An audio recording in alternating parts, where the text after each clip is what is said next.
What made loneliness epidemic? Not his first time. നമസ്കാരം. പാർവതി തിരുവോത്ത് ഈ സങ്കടപ്പെട്ട് ഈ പറയുന്നത് വെറും ഒരു ഫെമിനിറ്റി ആരോപണങ്ങൾ ഒന്നുമല്ല, മറിച്ച് സുനിത എന്ന് പറയുന്ന ഒരു തൃശ്ശൂരുകാരിയായ ഒരു സ്ത്രീ ബാംഗ്ലൂരിൽ തെരുവുനായ സംരക്ഷണ സെന്ററിൽ ജോലിക്ക് പോയപ്പോൾ അവിടുത്തെ നടത്തിപ്പുകാരനായ ദീപക് എന്ന് പറഞ്ഞ കൊടും കുറ്റവാളിയായ തട്ടിപ്പുകാരനായ അദ്ദേഹം ഈ സുനിതയെ പീഡിപ്പിച്ച് കൊലപ്പെടുത്തിയതിന്റെ സംഭവമാണ് ഈ പാർവതി തിരുവോത്ത് ഈ സങ്കടപ്പെട്ട് പറയുന്നത്. നമ്മളെപ്പോലെ സാധാരണക്കാർക്ക് ഈ പാർവതി തിരുവോത്ത് ഈ പറയുന്ന ഈ വാചകങ്ങളൊന്നും മനസ്സിലാകുന്നില്ല. എനിക്ക് ഒട്ടൊന്നും മനസ്സിലായില്ല. നമുക്ക് എന്നിരുന്നാലും ആ വീഡിയോയിലോട്ടൊന്ന് പോകാം. Tell me more about male loneliness epidemic. A little more. I didn't quite catch that. I didn't quite catch what you mean about male loneliness epidemic. This man killed her because he couldn't assault her, and this is not his first time. It won't be his last time. There you go. What a safe country for our girls. Why do we need feminism though? Why? Feminities. God. സുനിതയുടെ ഈ മരണം എന്ന് പറഞ്ഞു കഴിഞ്ഞാൽ വെറും ഒരു കൊലപാതകമല്ല, ഇത് വലിയൊരു ഗൂഢാലോചനയുടെ ഭാഗം ഉണ്ടായ ഒരു അരുംകൊലയാണെന്ന് തന്നെ പറയേണ്ടിയിരിക്കുന്നു. അതായത് സുനിത മരണപ്പെട്ട് പീഡനം അനുഭവിച്ച് ബാംഗ്ലൂരിൽ കിടക്കുമ്പോൾ തൃശ്ശൂരിൽ നിന്ന് സുനിതയുടെ ഭർത്താവ് വരുന്നു. എന്നിട്ട് സുനിതയെ ഹോസ്പിറ്റലിലോട്ട് കൊണ്ടുപോകുന്നു. പക്ഷെ ഹോസ്പിറ്റലിൽ കൊണ്ടുപോയിട്ട് പോലും ഹോസ്പിറ്റലിൽ അവിടെ ഒരു വീഴ്ച സംഭവിച്ചാണ് സുനിത മരണപ്പെടുന്നത്. എന്തുകൊണ്ട് ഹോസ്പിറ്റലുകാർക്ക് അങ്ങനെ ഒരു വീഴ്ച സംഭവിച്ചിരിക്കുന്നു? അതിൽ ആർക്കെങ്കിലും ഒരു പങ്കുണ്ടോ? അതായത് ഈ ദീപക്കിന് എന്തെങ്കിലും അവിടെ ഹോസ്പിറ്റലിൽ ഗൂഢാലോചന നടത്തി ഹോസ്പിറ്റലുകാരുമായിട്ട് എന്തെങ്കിലും ഒരു ചർച്ച നടത്തി ആ സുനിതയെ കൊലപ്പെടുത്തിയതാണോ എന്ന് പോലും ഇപ്പോൾ ആരോപണങ്ങളും അതേപോലെ ചില തെളിവുകളും വരുന്നുണ്ട്. ഹോസ്പിറ്റലുകാർക്ക് എങ്ങനെ ഒരു പിഴവ് സംഭവിക്കുന്നു എന്നുള്ളത് വലിയൊരു വാർത്തയായി മാറിയിരിക്കുകയാണ്. അതായത് ദീപക് ഓൾറെഡി പകുതി കൊലപ്പെടുത്തി ഇട്ടിരിക്കുകയാണ് ബാംഗ്ലൂരിൽ. അവിടെ നിന്നാണ് പാവപ്പെട്ട സുനിതയുടെ ഭർത്താവ് തൃശ്ശൂരിൽ നിന്ന് വന്ന് ഹോസ്പിറ്റലിൽ കൊണ്ടുപോയി രക്ഷപ്പെടുത്താൻ ചെല്ലുന്നത്. പക്ഷെ അവിടെ വെച്ചാണ് മരണപ്പെടുന്നത്, അവസാനമായിട്ട് ശ്വാസം ഇല്ലാതാകുന്നത്.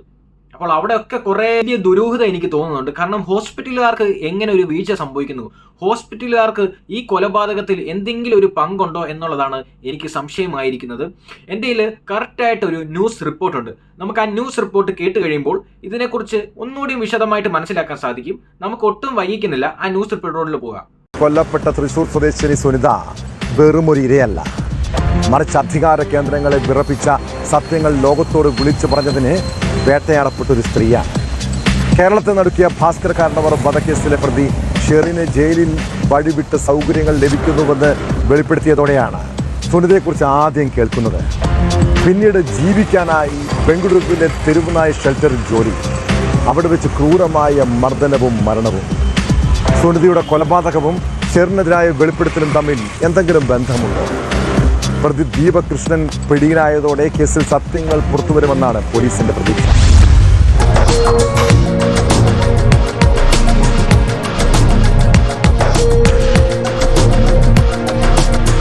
തൃശൂർ വാടാനപ്പള്ളി സ്വദേശിനി സുനിതയെ അതിക്രൂരമായി മർദ്ദിച്ചു കൊലപ്പെടുത്തിയ കേസിൽ പോലീസ് തിരഞ്ഞുകൊണ്ടിരുന്ന പ്രതി ദീപക് കൃഷ്ണൻ കന്യാകുമാരിയിൽ നിന്നാണ് പിടിയിലായത്. കൊല്ലം സ്വദേശിയായ ദീപക് ബംഗളൂരുവിൽ തെരുവുനായ്ക്കളെ സംരക്ഷിക്കുന്ന ഷെൽട്ടർ ഹോം നടത്തി വരികയായിരുന്നു. ബംഗളൂരുവിലെ നായവളർത്തൽ കേന്ദ്രത്തിന് സമീപത്തെ ചെറിയ വീട്ടിൽ 16 നായ്ക്കളാണ് ഉണ്ടായിരുന്നത്. സുനിതയ്ക്കൊപ്പം ബന്ധുവായ പെൺകുട്ടിയും ചന്ദ്രാപിന്നി സ്വദേശിനിയായ യുവതിയും ജോലിക്ക് പോയിരുന്നു. ദീപക് മോശമായി പെരുമാറാൻ തുടങ്ങിയപ്പോൾ ജോലി മതിയാക്കുകയാണെന്ന് ഇവർ അറിയിച്ചു. ഇതോടെയാണ് ദേഹോപദ്രവത്തിന്റെ തുടക്കം. നാട്ടിലേക്ക് മടങ്ങുകയാണെന്ന വിവരം മെയ് 3 വൈകിട്ട് ഇവർ ദീപക്കിനെ അറിയിച്ചതോടെ ക്രൂരമായി മർദ്ദിച്ചു. സുനിത അബോധാവസ്ഥയിലായപ്പോൾ മറ്റ് 2 പെൺകുട്ടികൾക്കൊപ്പം വീട്ടിൽ പൂട്ടിയിട്ട് ദീപക് പുറത്തേക്ക് പോയി. ഇവർ പോലീസിനെ അറിയിച്ചപ്പോൾ 2 പോലീസുകാർ അന്വേഷിച്ചെത്തി പൂട്ട് തകർത്ത് അകത്ത് കയറി സുനിതയെ ആശുപത്രിയിലാക്കി. വിവരമറിഞ്ഞ് ഭർത്താവ് ഷിൻഡോ ബംഗളൂരുവിലെത്തി ഭാര്യ തൃശൂരിലെ ആശുപത്രിയിൽ എത്തിക്കുകയായിരുന്നു. ചികിത്സയിലിരിക്കെയാണ് മരണം സംഭവിച്ചത്.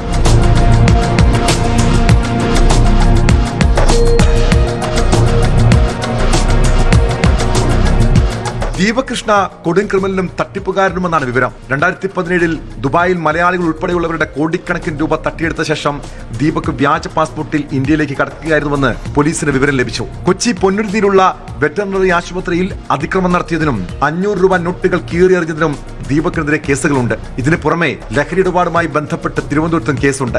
IT മേഖലയിൽ ജോലി ചെയ്തിരുന്ന കൊല്ലം സ്വദേശിയായ ദീപക് 2011 ദുബായിൽ തട്ടിപ്പുകൾക്ക് തുടക്കമിട്ടത്. കേരളത്തിലെ ഒരു പ്രമുഖ രാഷ്ട്രീയ നേതാവിന്റെ മരുമകനാണെന്ന് പറഞ്ഞ് ഇരകളുടെ വിശ്വാസം ആർജിച്ചു. ഒട്ടേറെ പേരിൽ നിന്ന് നിക്ഷേപവും വാങ്ങി. എന്നാൽ 3 വർഷത്തിന് ശേഷം ബിസിനസ് ലാഭകരമല്ലെന്ന വാദവുമായി എത്തി. നിക്ഷേപം 3 മാസത്തിനുള്ളിൽ തിരിച്ചു കൊടുക്കുമെന്നും വാഗ്ദാനം നൽകി.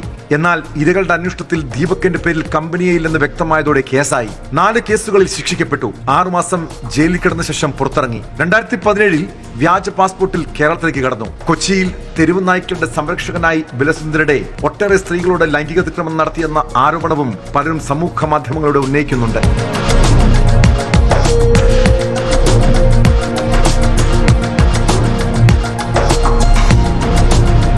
ഭാസ്കര കാർണവർ വധക്കേസിലെ പ്രതി ഷെറിന് ജയിൽ ഉദ്യോഗസ്ഥരുമായി ഉണ്ടായിരുന്ന അവിഹിത ബന്ധത്തെക്കുറിച്ച് വെളിപ്പെടുത്തൽ നടത്തിയത് സുനിതയാണ്. ഷെറിന് ശിക്ഷാ ഇളവ് നൽകാനുള്ള സർക്കാർ നീക്കത്തിനെതിരെ വിവരാവകാശ രേഖകൾ സഹിതം സുനിത പോരാട്ടം നടത്തി.